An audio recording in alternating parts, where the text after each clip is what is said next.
नमस्कार, मैं हूं आपके साथ सुमित शर्मा। रेप, मर्डर और राज खोलते वो 18 मिनट।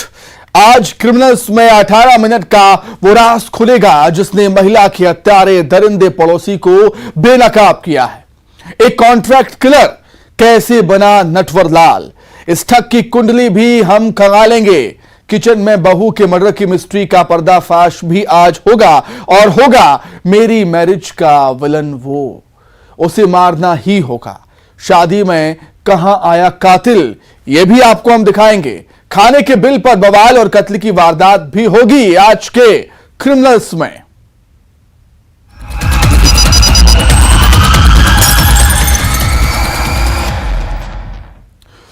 एक इलाके में महिला की लाश मिलती है जिसकी रेप के बाद हत्या की गई थी। आखिर कातिल कौन है?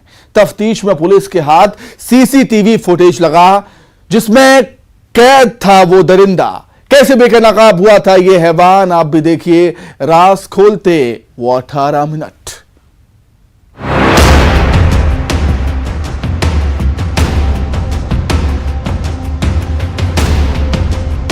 आसपास सीसीटीवी फुटेज देखने पर एक क्लू मिला कि एक ऑटो जो अलग कलर का है और जिसमें कांच सामने नहीं लगा हुआ है, वो घटनास्थल की तरफ गया है और 18 मिनट बाद वापस निकला है।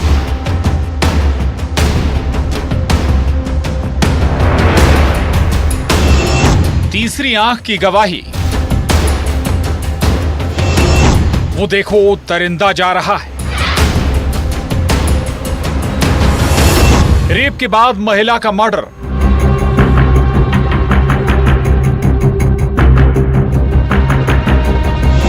सिर चेहरे पर वार, हैवानियत की हदें पार। सीसीटीवी में कैद कातिल।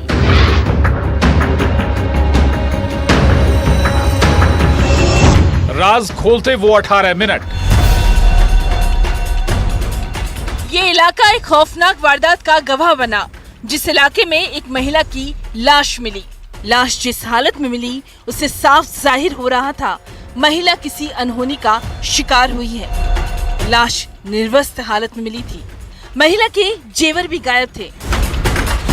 क्या लूट के इरादे से वारदात को अंजाम दिया गया? क्या महिला के साथ दरिंदगी हुई थी? महिला के सिर और चेहरे पर पत्थर से वार किया गया था। इस केस में पुलिस के लिए सबसे पहली चुनौती थी मृतका की पहचान करना।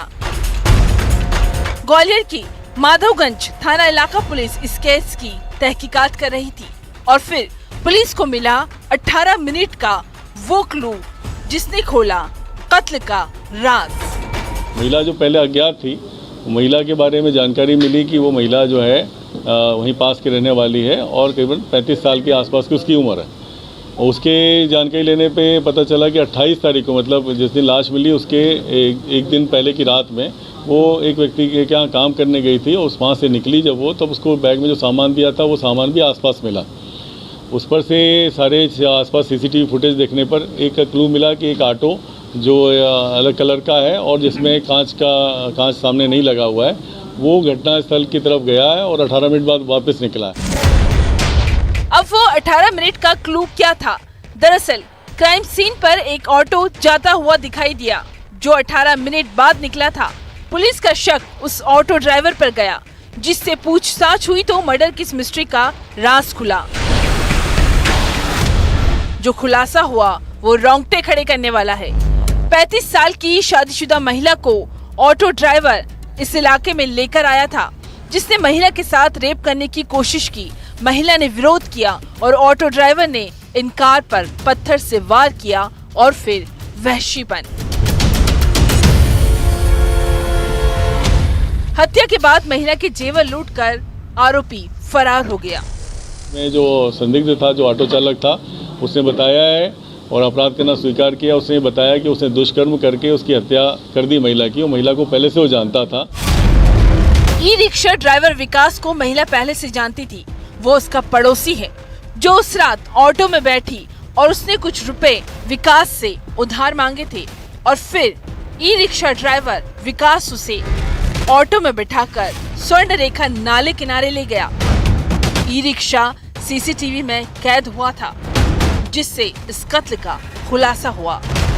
महिला उसको उस दिन काम करके जब निकल रही थी तो मिली थी, तो इसने उसको ऑटो में बैठा लिया था और उसके कुछ पैसे क्या वो चाह रही थी, तो पैसे के लिए उसने मांगा था कि मुझे पैसे चाहिए, तो उसने कुछ पैसे दिए। उसके बाद ऑटो लेके वो झाड़ी पे पहुंच गया और झाड़ी पे उसके साथ दुष्कर्म करने की कोशिश करी, जिसका महिला ने विरोध किया, तो इसने पत्थर से उसके सिर पे मारा है और उसके बाद उसके साथ दुष्कर्म करके पैसे और कुछ जो उसके शरीर में गहने थे वो निकाल के चला गया वहाँ पर से। ये दरिंद की हैवानियत थर्रा कर रख देती है। ग्वालियर से सुशील कौशिक के साथ bureau report, news 18 Madhya Pradesh Chhattisgarh.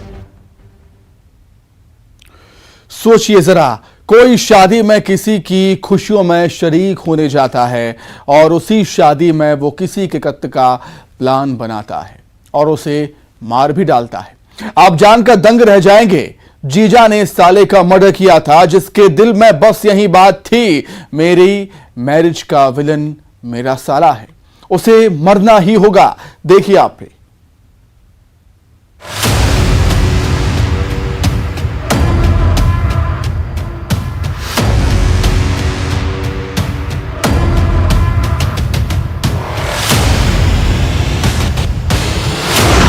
सात फेरे पूरे फिर भी वो अधूरे।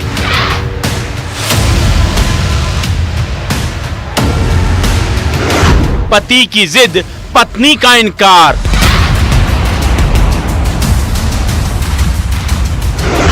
मेरी मैरिज का विलेन वो।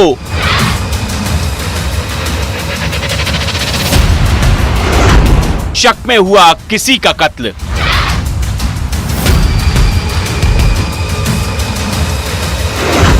जीजा का इंतकाम, साले का मर्डर।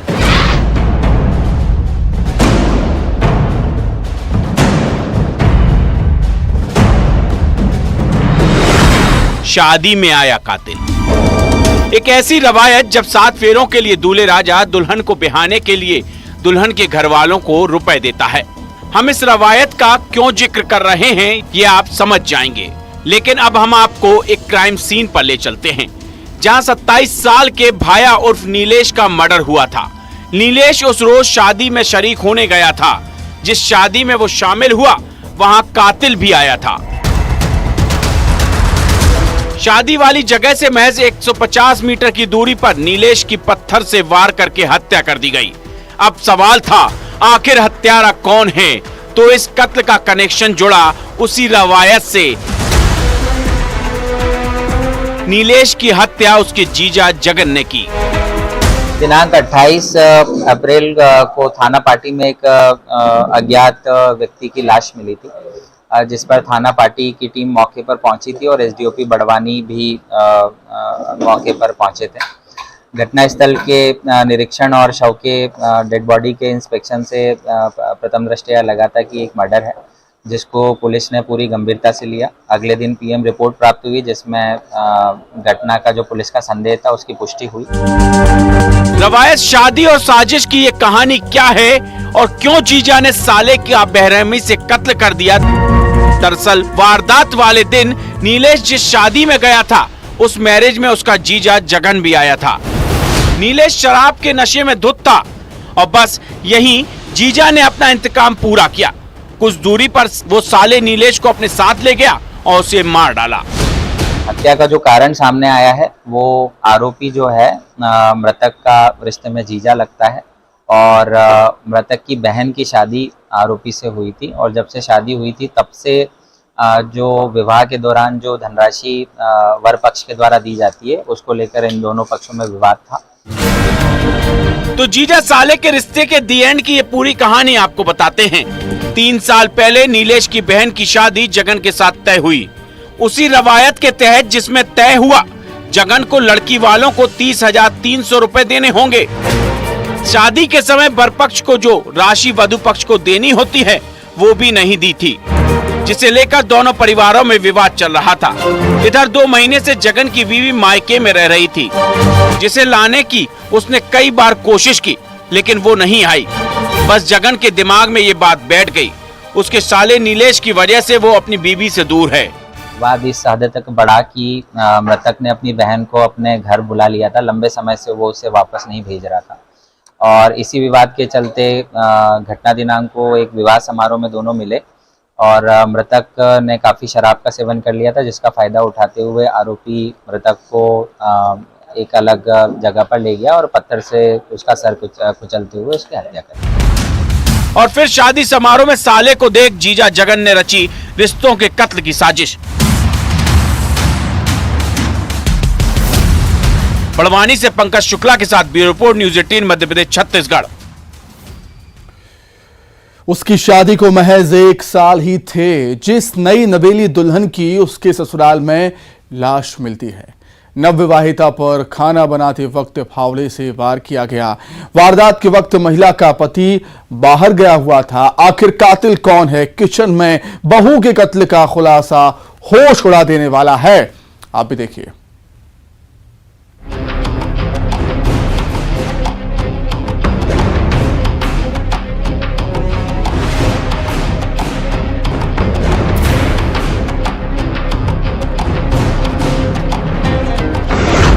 घर में मौत का तांडव।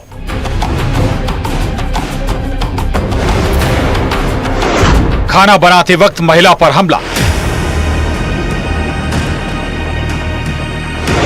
फावड़े से वार, ससुर का कहर। रिश्तों का कत्ल। किचन में बहू का मर्डर। यह तस्वीर रोंगटे खड़े करने वाली है।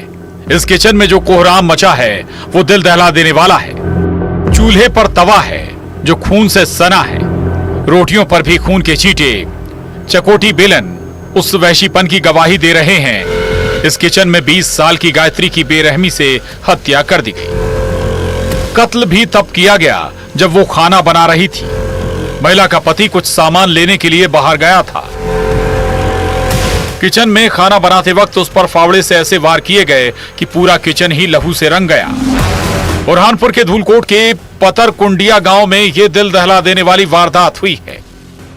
भीम सिंह पिता लड़का डावर ने उसकी बहू को फावड़ा मार के उसकी हत्या कर दी है। उसकी रिपोर्ट पर निम्बोला में एफआईआर दर्ज कर ली गई है। कार्रवाई की जा रही है। अब उस हत्यारे का नाम सुनिए। किसी बाहरी शख्स ने हमला नहीं किया था, बल्कि नवविवाहिता के ससुर ने तैश में आकर बहू की हत्या कर दी। वो भी ऐसी बेरहमी से कि तस्वीरें रोंगटे खड़े कर देती हैं। शादी को महज 1 साल ही हुए थे जब इस घर में वो दुल्हन बनकर आई थी।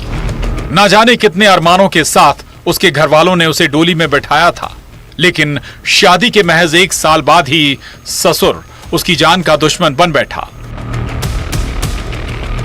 आखिर रिश्तों में ऐसी कौन सी खटास आ गई कि ससुर बहू के बीच ऐसा कौन सा क्लेश हुआ जिसका अंत इतना खौफनाक था? आखिर 1 साल में क्यों बहू बेटी नहीं लगी बल्कि दुश्मन लगने लगी? रिश्तों के कत्ल की जांच जारी है। आखिर वो अनबन क्या थी? Bureau report, news 18 Madhya Pradesh Chhattisgarh. एक ऐसा कॉन्ट्रैक्ट किलर जिस पर सुपारी किलिंग का मामला दर्ज है, जो इस केस में पैरोल पर बाहर आया, फरार हुआ और उसने नया धंधा शुरू किया। जिस धंधे में ना गोली ना खून खराबा, बस शातिर चाल, और वो हुआ मालामाल। ये है कॉन्ट्रैक्ट किलर नटवर लाल।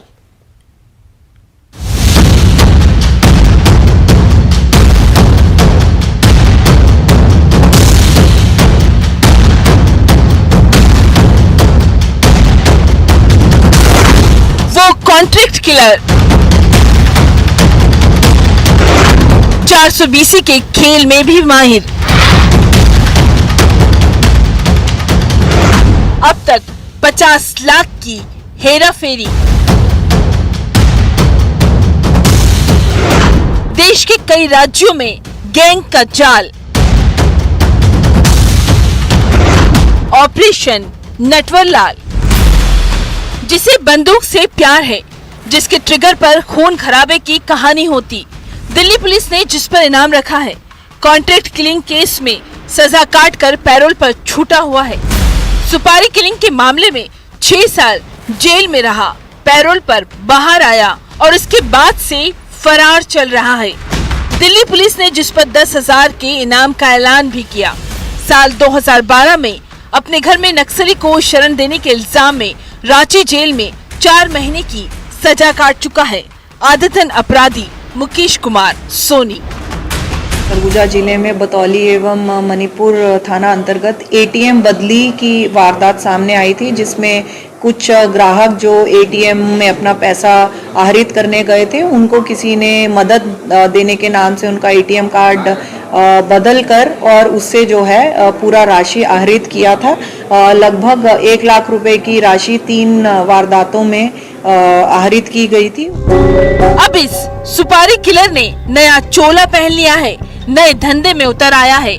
वो धंधा जहां न गोलियों की आवाज होती है, न ही खून खराबा, बस लोगों को बेवकूफ बनाने का हुनर आना चाहिए। साइबर फ्रॉड का ये शातिर खिलाड़ी। तो इस धंधे की कहानी को ऐसे समझिए, कैसे मददगार बनकर ये एटीएम में जाते। इसे देखिए ही नहीं बल्कि होशियार हो जाइए। पीड़ितों की जुबानी सुनिए फ्रॉड की इस कहानी को। अंबिकापुर के बतौली में क्या हुआ था। मेरा अकाउंट से कट रहा है। फर्स्ट दिन तो मेरा 45,000 रुपये कटा। संडे को फिर मैं अपना थोड़ा ट्रेनिंग में थी, फिर वहाँ बैठी हूँ, मेरा अकाउंट से तुरंत 20,000 रुपये कट रहे हैं। फिर मैं बोल रही हूँ कि मेरा अकाउंट से पैसा कैसे चला जा रहा है। फिर उसमें कुछ बचा था, फिर मैं अपने सहेली के अकाउंट में डाल दी।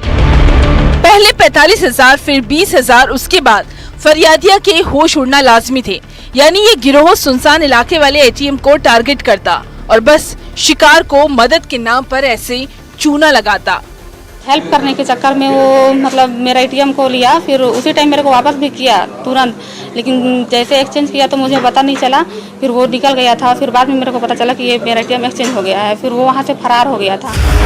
दूसरे मामले में फरियादिया को सुनिए, जिसे एटीएम में रुपए निकालने में दिक्कत हुई। पहले से ही नटवर लाल वहाँ मौजूद थे। एटीएम कार्ड का पिन नंबर देख लिया और फिर एटीएम कार्ड की अदला बदली कर ली, वो भी आंखों के सामने। मुख्य आरोपी मुकेश सोनी, जो मूलतः रांची झारखंड का रहने वाला है, उसकी गिरफ्तारी पुलिस द्वारा की गई है। ये आरोपी वर्ष 2012 में नक्सली को अपने घर में शरण देने के लिए भी जेल काट चुका है और एक दिल्ली पुलिस के जितेंद्र लांबा कॉन्ट्रैक्ट किलिंग के मर्डर केस में ये सजायाब है। लगभग 7 वर्ष की इसको सजा हुई थी, जिसमें पेरोल के बाद ये 2019 से फरार चल रहा था। और सरगुजा जिले में और हमारे रेंज में लगभग 25 से ज़्यादा एटीएम बदली की वारदातों को में ये शरीक रहा है। अंबिकापुर में ठगी की ऐसी करीब 25 वारदात का खुलासा हुआ है। सीसीटीवी फुटेज और साइंटिफिक एविडेंस से आरोपी तक पुलिस पहुंची। झारखंड के छतरपुर से मास्टरमाइंड गिरफ्तार हुआ है। 26 और 27 फरवरी को ये घटना कारित हुई थी। उसके बाद में तत्काल वहाँ की सीसीटीवी फुटेज और इनिशियल मूवमेंट कहाँ रहा है, उससे इनिशियल हमको लिंक्स मिले और ये गिरोह जो है ये आके नाइट हॉल्ट और रेकी भी करते थे, तो वहाँ से भी इनिशियल लिंक्स मिले थे और लगातार इसमें रांची एवं अन्य जगह को टीम को भेज के इसके ऊपर में पतासाजी की जा रही थी और फाइनली ये बड़ी सफलता हाथ लगी है। तो जब भी एटीएम जाए, ऐसे मददगारों से जरा सावधान रहिए। अंबिकापुर से श्रवण कुमार महंत के साथ bureau report, news 18 Madhya Pradesh Chhattisgarh. कोई ढाबे पर खाना खाने जाए और उसे मौत मिले, ये वारदात इसी हैवानियत की गवाही दे रही है। ढाबे पर 4 दिन पहले विवाद हुआ और फिर हुआ किसी का कत्ल। आखिर ये विवाद क्या है, इस रिपोर्ट में देखें। वो खाना खाने आए, मिली मौत। खाने के बिल पर मचा बवाल। ढाबे पर दे दनादन, धारदार हथियार से वार। एक कत्ल, 4 कातिल, विवाद में कैद राज। उज्जैन से 25 किलोमीटर दूर बड़नगर में इंगोरिया थाना पुलिस को खबर लगी इस खूनी खेल की। 30 अप्रैल 1 मई की दरमियानी रात वो वारदात हुई। उससे इस इलाके में दहशत फैल गई। रात करीब 12:30 बजे मकड़ावन बस स्टैंड चौराहे पर भरत बरगुंडा पर धारदार हथियार से वार किया गया। उसके साथी विजयपाल सिंह पर भी जानलेवा हमला हुआ। इस हमले में भरत बरगुंडा की मौत हो गई। आखिर कत्ल के पीछे किसका हाथ था, जिस कत्ल का कनेक्शन था ढाबे पर हुए विवाद से? दिनांक 30 अप्रैल और 1 मई के दरमियानी रात को थाना इंदौरी पर सूचना प्राप्त हुई थी। ग्राम मकड़ावन में बस स्टैंड के चौराहे पर 2 व्यक्तियों के ऊपर कुछ बदमाशों द्वारा जानलेवा हमला किया गया है। इस सूचना पर जब जाकर हमने तस्दीक की तो उक्त घटना में भरत बरगुंडा निवासी पलसोड़ा तो कुछ बदमाशों द्वारा धारदार हथियारों से हमला करके उसकी हत्या कर दी गई थी। मृतक भरत की जो डॉक्टर द्वारा पोस्टमार्टम किया गया था उसके दौरान ये जानकारी आ रही है कि घायल और मृतक के ऊपर धारदार हथियार, कुल्हाड़ी, चाकू आदि से हमला किया गया था। घटना में लाठी डंडों का भी प्रयोग किया गया। आखिर ढाबे पर ऐसा कौन सा झगड़ा फसाद हुआ था जिसने भरत की जान ही ले ली? तो कत्ल की वजह सुन आप भी दंग रह जाएंगे। करीब 3-4 दिन पहले भरत जिस ढाबे पर खाना खाने गया था वहां खाने के बिल को लेकर उसका विवाद हुआ ढाबा संचालक से, जिसका बदला ऐसे लिया गया। आरोपियों और जो मृतक और घायल है उनके बीच में घटना के 3-4 दिन पूर्व ढाबे पर विवाद हुआ था खाने की बात को लेकर। आरोपी पक्ष द्वारा ढाबे का संचालन किया जाता था। उस ढाबे पर खाने के पैसे को लेने की बात को लेकर इनका विवाद हुआ था। इसी बात की रंजिश को लेकर आरोपी द्वारा घटना को अंजाम दिया। हत्या की इस केस में पुलिस ने 4 नामजद आरोपियों को गिरफ्तार किया। मामूली बात पर खून खराबा और मर्डर होश उड़ा देने वाला है। उज्जैन से अजय पटवा के साथ bureau report, news 18 Madhya Pradesh, Chhattisgarh. इसी के साथ ही क्रिमिनल्स में फिलहाल इतना ही। नमस्कार।